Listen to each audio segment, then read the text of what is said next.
Yeah, this is a treat for you guys, but honestly, this is a treat for me. Jordan Robinson's here. We get to talk about her 11 other shows and all about women's basketball. Locked On Women's Basketball starts now.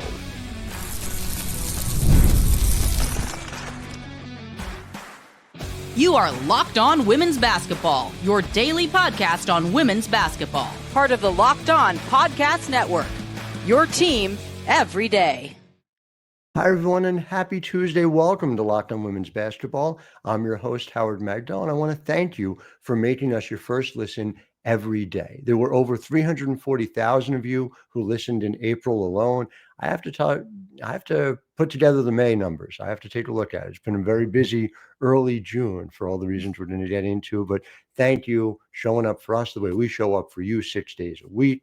Big things coming. I'll leave it at that. It is, of course, not just me. It is the entire team over at thenexthoops.com, where we have over 100 reported pieces on women's basketball, 6 podcasts a week. Oh, 6? That it? Well, more to come and a lot more to talk about. Go ahead and subscribe. $9 a month, $72 a year. You get it all delivered to your inbox. It's just a steady flow. Thenexthoops.com, the women's sports you've always been looking for. And by the way, just have to say it. And we're going to get into a lot of the biggest topics, the early season trends, what we're seeing, defining the top and the bottom of the WNBA. But who's providing us more women's sports coverage goodness than Jordan Robinson, who joins us today? Jordan, I'm sorry, I've got to do it. I've got to start out by talking about the fact that you've got the Women's Hoop Show, which is a must listen. You have, again, on Odyssey, She's Got Next, which is moving into broader women's sports territory. A women's sports show on Odyssey. Take me through that and what a big deal that is for the moment, for the thing that we all know needs to happen. That's exactly what it was. We knew that this needed to happen. We knew that it was a desire to happen.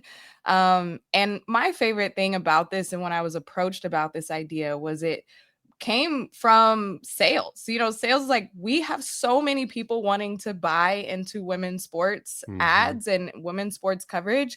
We need to make a show to be able to house all of those ads. And so it was this editorial thing that was kind of a no-brainer. But usually it's the other way around. It's like, oh, well, how are we going to sell into this? Who's going to buy into this? Years before. But it was such a great delight and surprise to be able to have it kind of flipped and reversed that way. But it has been so much fun because, as you know, Howard, I am the biggest hoop head. Basketball is my favorite sport across everything. But I love women's sports. And my favorite song is amplifying women athletes and the business side of women's sports. So we really tap into that. Every single episode, it is an interview, every episode with an athlete or a insider who is going to be able to kind of break things down to a broader audience. And how we describe it is that, maybe it's not getting into the weeds of every single women's sport, but it's giving you enough touchstones and, points that you can be the coolest guy, coolest person at the water cooler at work. And how to talk your way through the NWSL or the hockey playoffs or the Women's College World Series. All of these things we're able to talk about. And I love learning. That's my favorite part. So I'm learning as I'm going along, and it's been so fun. I mean, what's great about it too, and just to shout this out, the evolution of the coverage is that Aaliyah Edwards is your first guest, right? When you're talking about this, you're talking about NWSL and you're talking about women's college softball. You're talking about all the topics that are not necessarily front and center. So it's a learning experience for everyone. I'm going to tell everyone now, just hit pause on the show. Just go. And I want you to subscribe to the Women's Hoops Show. I want you to subscribe to, now, can they subscribe to She's Got Next? I know you're on 27 shows as well on the podcast side. So you know what? I'm even going to do that, which is very, but I love it's on terrestrial radio. It's on across the country.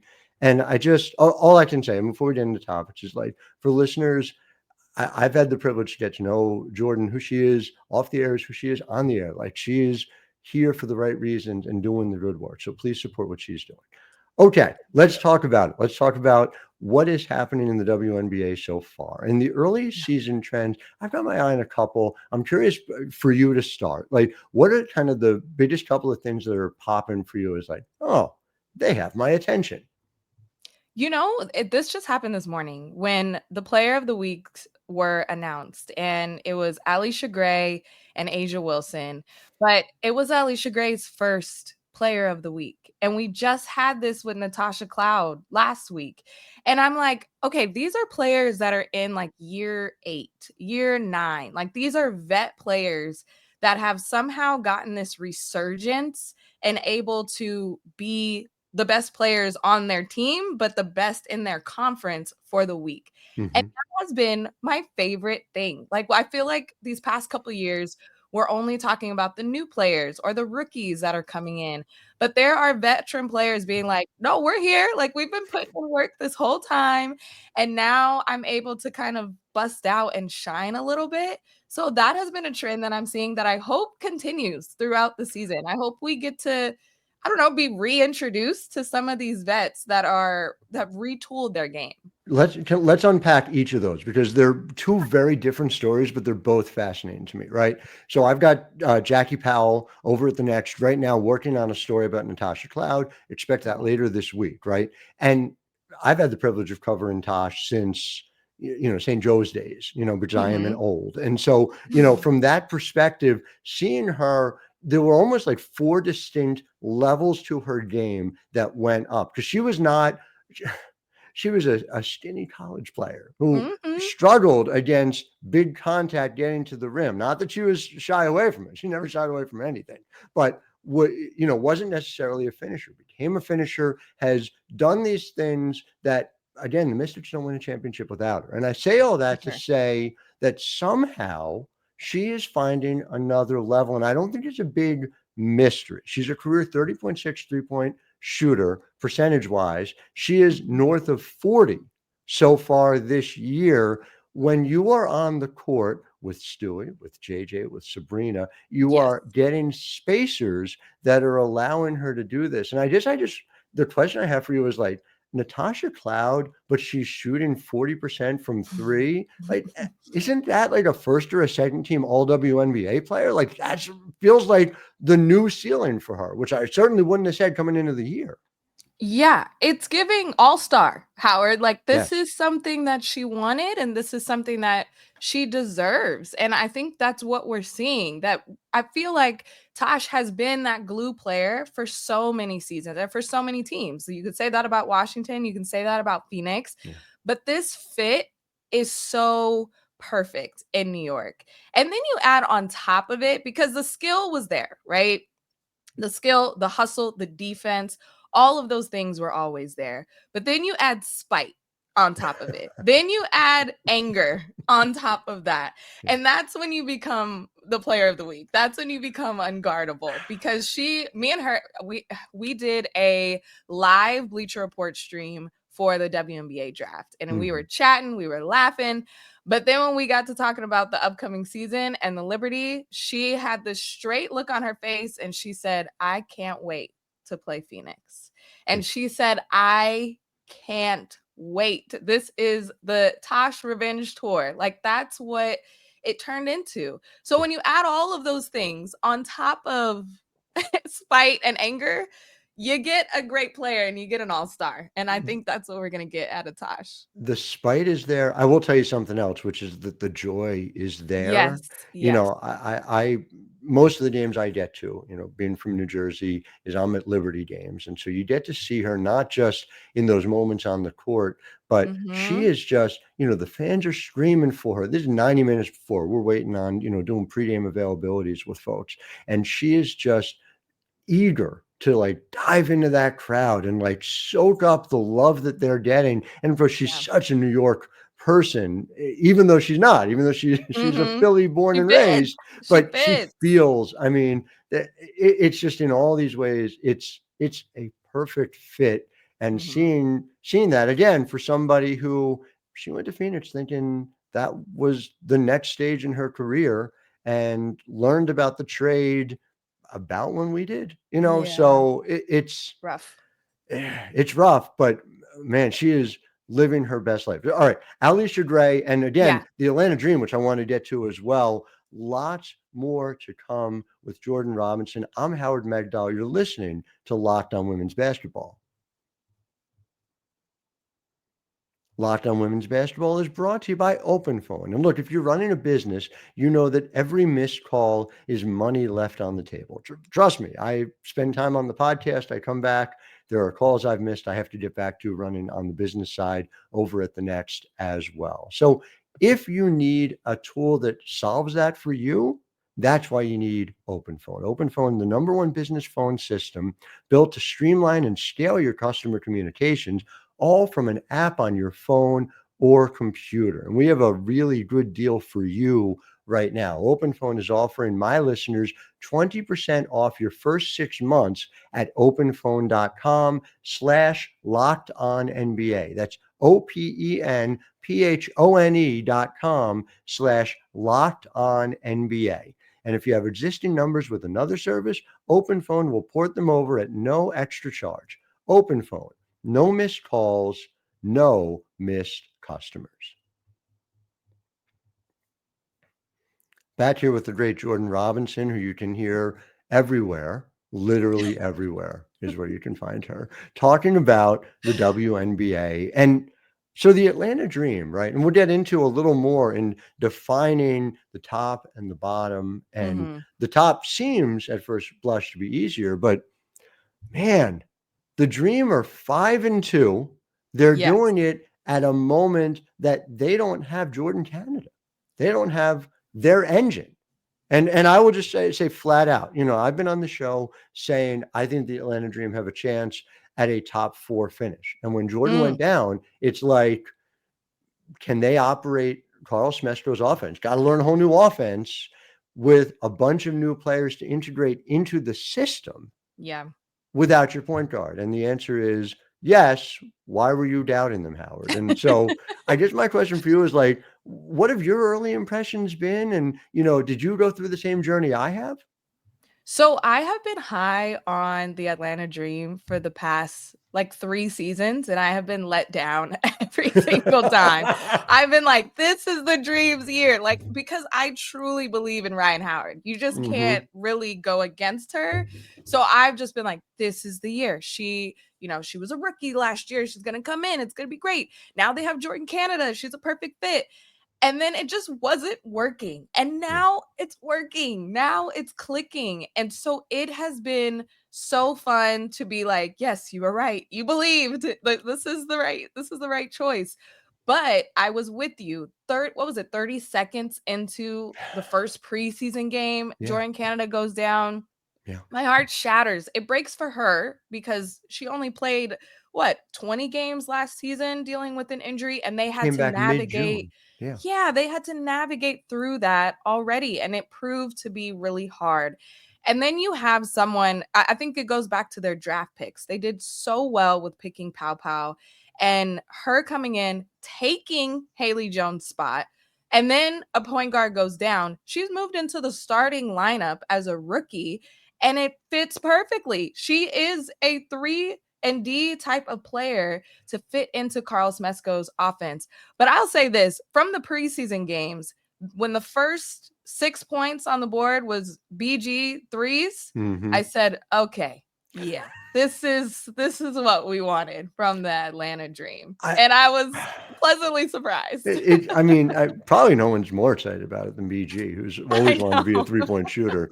But to your point about Tahina Powell, it blew my mind that she dropped into the middle of the second round. On draft night, I'm sitting here, and frankly, the two that I didn't understand were Shai Sellers and Tahina Powell.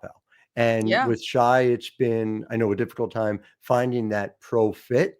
With Tahina Powell, it's been seamless in terms of what she's able to do on both ends of the floor. The fact that she is starting now, look, when Jordan comes back, that's a great change of pace. That's a great opportunity.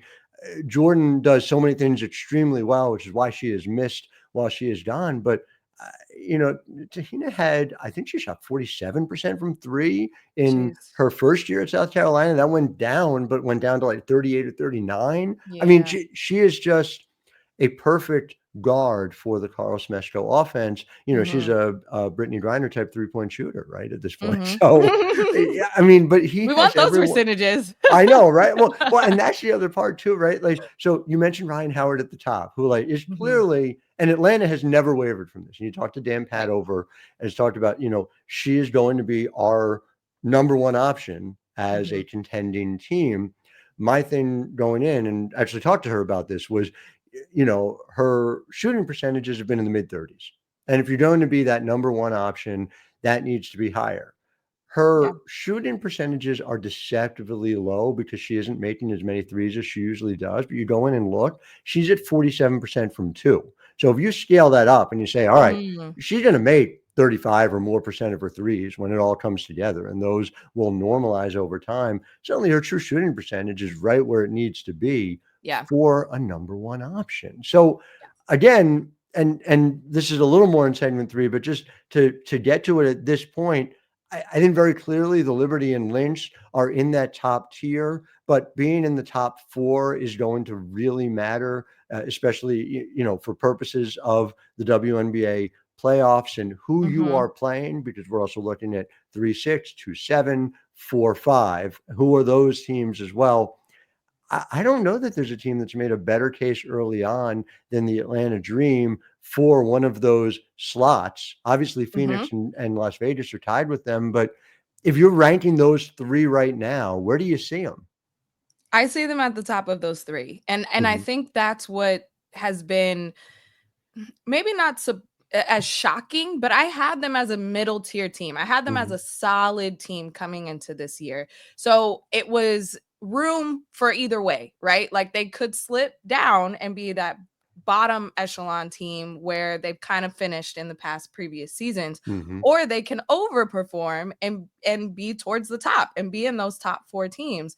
And I think in just these short weeks and these few games, what I've seen, it seems like it can be sustainable throughout the season, especially adding your point guard, your engine, the thing that makes you go, and that will get you even better looks than what you're already getting in Jordan Canada. Yeah. So they should be so excited. And I also feel that. I feel this vibe, the energy is up. When I feel like last year when we saw them after even games that they barely lost, the vibes were down. The energy was down. It Yes. felt like, oh, I don't know if we can climb out of this. But now on this win streak, they're feeling high, they're feeling confident, and it seems like they can keep. I feel confident having them go up against those top teams. And I think that's what makes a difference. Right now with the Aces, and we can talk about it. I don't know. I don't know Mhm. what team's gonna show up. But Atlanta has shown consistency, and that is what they've lacked in years prior. Not only are they 5-2, like you said, on this winning streak, the next three are at Connecticut, Indiana at home, but Indiana missing Caitlin Clark in all Mm-hmm. likelihood. Chicago Sky at Washington. They could easily be 9-2 going into a Yeah. matchup that, man, I have circled on my calendar. June 17th at New York to really get a sense of it. Woo! But bottom Yeah. line, to your point, they're doing this without Jordan Canada. They are 10th in 3-point percentage. I expect that to go up. They are Yeah. third in 3-point attempts. The gap between those two, the delta between those two things, as that shrinks, their offensive efficiency should go up, but they're already third in offensive Mm. efficiency in the league, behind only Minnesota and New York. So to me, I agree with you. I think they've made that separation. We did have a chance to see Vegas early on this year. Opening day, I sort of take with a grain of salt as it Same. relates to all of this. Jordan, we saw a team that was not in the same league as the New York Liberty, but Mhm. no one has been early on Mhm. this year, right? True. So when you see it, they are 5-2. Just take me through your like worries, your doubts about where the Aces are right now. I have a couple doubts. So I feel like one is Asia Wilson is going to Asia Wilson, and I have no doubt about that. But what who else? who else is Mhm. going to help her, and specifically in the paint. I think another post player would be helpful. I don't know. I get torn between that because it's like we saw that with Liz Cambage years ago, and that didn't work with having a big inside, but maybe that was just Liz Cambage. We don't know. But I will just say, just parenthetically yeah. about that, when Liz signed with Las Vegas, if you overlaid their shot charts at the time, it was like, oh, she really likes the ball where Asia likes it. Whereas when Mm, JJ and Stewie came together on the Liberty, I did the it same was different. exercise, and it was really different. So that was Mhm. really interesting. By the way, I want to hear more about this. We do have to get to break, so I want to come back. We'll pick up with the Aces on the other side with Jordan Robinson. I'm Howard Megdal. You're listening to Locked On Women's Basketball. Locked On Women's Basketball is brought to you by BetterHelp. And look, we should talk about something that doesn't get talked about enough, and that is actually men's mental health. There's a lot of people in my age cohort, who even just acknowledging that you're not okay is a hard thing for them to do. And the truth is, and something that BetterHelp can help us with, is that real strength comes from opening up and taking care of your mental well-being. Every year, 6 million men in the United States experience depression, and many of them go undiagnosed. So therapy is not just for crisis moments, it's avoiding it entirely. And you can do that thanks to BetterHelp. With over 35,000 licensed professionals, BetterHelp makes it easy to find a therapist who understands you. You can connect from anywhere, switch therapists at any time, and fit sessions into your schedule with just a click. Now, our listeners can get 10% off their first month at betterhelp.com/lockedonnba. That's BetterHelp, HELP.com/lockedonnba. Listeners, don't be afraid to get the help that you need. Howard Megdal back here with Jordan Robinson. By the way, I mean, it's ridiculous. You have 80 shows. You are also working on Court Queens, the rise and reign of women's basketball. That's coming up, what, Yes. next February is when people are going to be able to read that book? Yes, they can. My God. Wait, before we go back to the Aces, just tell us about it real quick. Oh my gosh, it's my favorite thing. It is a book on the history of women's basketball, a comprehensive history coffee table book with some incredible images and photos. That's almost 300 pages long, and it starts from the 1800s all the way to today. Mm, And it was so fun to work on with my co-author Emma Bachelari, who is incredible at Sports Illustrated, we love writes them. about the WNBA, and we had a blast working on it. And it was so hard to pick what went in it and what we had to leave out, but it is going to be so fun, and I want it to be at every women's basketball fan's homes. And I hope that it's nostalgic for moments that you lived and you're able to witness, but also that you learn so much about our past, and that all this hype and this movement, it did, as you know, Howard, it did not start overnight. No. And a lot of women have paved the way. And so that's what we wanted to highlight.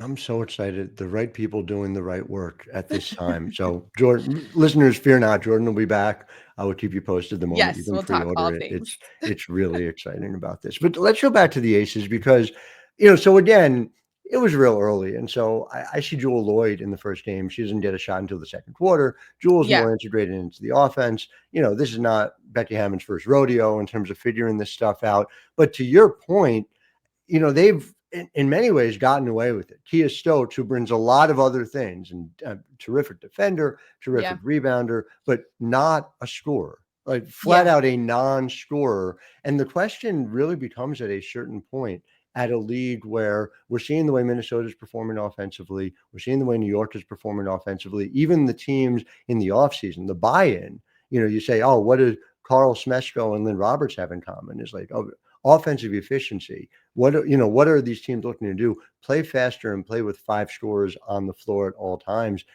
Can they just get away with that now? It doesn't seem like they can. And Hmm. and that's what, you know, the thing with Vegas, I'm not worried about Joelle Lloyd. I think Mm-mm. she's already had a 25-point game. She's gonna find her stroke and she's gonna be able to knock it down when it matters. So I'm not worried about that. I just think that this is still a similar Vegas team to a few years ago when they did have a lot of success, and there's not that fear anymore. And when Mm-hmm. you have other teams wanting to come play you in those previous years, it was like, gosh, we got to play Vegas. Everything is centered around playing Vegas and beating Vegas and playing well against Vegas. That fear isn't there. And I think that is because they're playing a similar style, what worked back then, but Mm-hmm. the league has evolved and teams have gotten better and they have retooled to beat Las Vegas. So I think the thing about them, and me and Cheryl Swoops talked about this on the Women's Hoop Show. We talked about how their depth, their lack of depth years prior didn't matter because they had 4 Olympians Yeah. and they were able to just outscore people. And that was what it was back then. Even then, they had multiple 6th Player of the Year award winners: Alicia Clark, Dearica Mm-hmm. Hamby, Kelsey Plum even won it. So that has been their thing. Now you look at the depth and it's like, Asia Wilson, don't come off the floor. Like, do not take a breather. We can't allow it. Right. And now teams have gotten deeper and they're able to bring in people off the bench and have it just not be a huge drop off. And that issue with Las Vegas, which it was for years, is now a bigger issue now to me. Yeah, I agree with that. I also look, it must be said that Chelsea Gray is not the player she was before the injury. And we're Mm, going on now a second straight year. And I've had the privilege of being able to cover her since her rookie year in the league. And she had to battle through everything. And she had to battle through multiple terrible injuries at Duke mhm, just to get here. But she has fought through it. She's hitting 34% of her twos so far this year. And her mm, efficiency, this is somebody who is an overall 49% shooter from the field. She's hitting her threes early on, but when she got downhill, there was no stopping her a couple of mhm. years ago. And so when you go from, you talk about 4 Olympians, and Jackie Young's always going to be Jackie Young, and Asia is, the defining player of our generation, right? Yeah. But you don't have Kelsey Plum. Joelle Lloyd is coming in. I'm not worried about Joelle Lloyd either, but if Yeah. she maxes out, that's not dissimilar to what you're getting from Kelsey Plum. So Mhm. that's sort of a neutral, right? And Yeah. the more that Chelsea Gray can rediscover, and if she even can, because it's not a lack of effort with Chelsea Gray, that's the worry. That's my biggest worry, is that Mhm. those teams won 2 titles because Chelsea Gray was able to reach another level in the playoffs, even from where she was. That's what I was And saying. Playoff Chelsea Gray is different. We know yeah, that, but you got to get there and you got to make sure that you're in the best position possible. So the regular season Chelsea Gray also matters. and 2024 playoffs Chelsea Gray was not playoff Chelsea Gray, as you and I have come to define it for a decade prior to that. So Mhm. anyway, to me, those are real key questions. Mm. Phoenix has been fascinating too. It's a Oh yeah. really interesting top, but we have to do this too. This is a league where there are, it seems to me, 5 reasonably well-defined non-playoff teams. And I say that Mm. with the caveat that I have Golden State on the list. I saw them give New York everything they could handle on Thursday night. Natalie has them playing extremely well, extremely Yeah. hard. There's talent on that team. So this is Yes. not to denigrate. This is, if you don't make the playoffs in the WNBA, it's because there are, to my mind, New York, Minnesota, Phoenix, Atlanta, Vegas, Seattle. They're clearly playoff teams. Yeah. Indiana is obviously going to be a playoff team when Mhm. when Caitlin gets When back. she gets back, yeah. But now you got this. You got Washington, who no one expected very much of coming into the season. You've got Chicago. You've got Golden State. You've got Los Angeles. You've got Dallas, and you've got Connecticut. And I guess my Mhm. question is, who's making the playoffs out of that group of Oh 6? Because it's going to gosh. be one of the 6 will make the playoffs. Yeah. If you would have asked me a month ago, I would have been so confident in Chicago. Like, that's Mm-hmm. been one of the surprises for me. On paper, with the veteran leadership that they had, because I felt like they were a little young last year, a little discombobulated. And Mm-hmm. so it has not been that way. And it has not looked cohesive. And I don't feel like they feel that. You see Camila Cardoso posting up, she's not getting the ball, she drops her hand, she drops her head. She's like, well, what's the point? Like it feels like that vibe. No one really feels like they know where's the best spot to be or to be the most effective from. So there's a lot of things they need to figure out there. And I was not expecting that. I thought bringing in Courtney Vandersloot with 2 star post players, they're going to get easy buckets. Ariel Atkins, you give up the 3rd pick for her. Like, she has to be doing amazing. Yeah. So for them to only get these past 2 wins over a Dallas team for their first wins of the season has been really surprising. But I have been pleasantly surprised by Washington. That has been my league pass team. I think I've watched more Washington Mystics games than anyone else because they are fun to watch. And they were last year, even though they were losing a lot. They work and play so hard. And the thing about the Mystics is because they have a lot of injuries, you kind of don't know who's going to play. It's like a little guessing game. Like, okay, is Shakira Austin going to be out there? Is Aaliyah Edwards going to be out there? I don't know. But maybe towards the end of the season, if everyone's healthy, then that's a different team. And that is a scary team when you have rookies like Sonia Citron and Kiki Iriafen coming in and being as dominant and forceful and confident. This is not USC Kiki. And I've been telling everyone that this is Stanford Kiki, her junior season, her senior season. Like, this has been so refreshing to see her be in a system that is working for her. And I mean, people don't want to play Washington. I think that it has not been an easy win when people are going up against them. And it makes me sad to think one of Georgia Amor was on this team, how well they are going. It breaks my heart. I don't even want to think about it, Howard. But this has been so fun to see Washington. And when you think about how horrible they started the season last year, and they still were only a game or 2 out of the playoffs. Yeah. I think this team is better than last year's team, and they, out of those bottom tier teams, could be the one to make the playoffs. I think it's wonderful to see, not just for the Mystics, but for our Mystics beat reporter, Jen Hatfield, so she doesn't have to cover an 0-12 start again this year. So, I know that was rough, Jen. I will say, assuming that Rakia Jackson comes back soon, and Cameron Brink comes back and is something approximating the pre-injury Cam Brink, I think that LA is going to take that final playoff spot. But no, would DC surprise me if they did? No, and I wouldn't have said that a month ago. So I love it. All right, Jordan Robinson, who you can hear and see everywhere. Again, if you didn't do it already, she's got Next. Make sure you are subscribing to the Women's Hoop Show. Make sure you're subscribing. Follow her on social for hot takes too. You see her everywhere. And I can't wait to talk to you about basketball again. Won't be long, I hope. Until then, I am Howard Megdal, wishing all of you a wonderful Tuesday. Back with you tomorrow. JC Sheldon will be joining us. Can't wait to talk to her. Everyone have a wonderful Tuesday.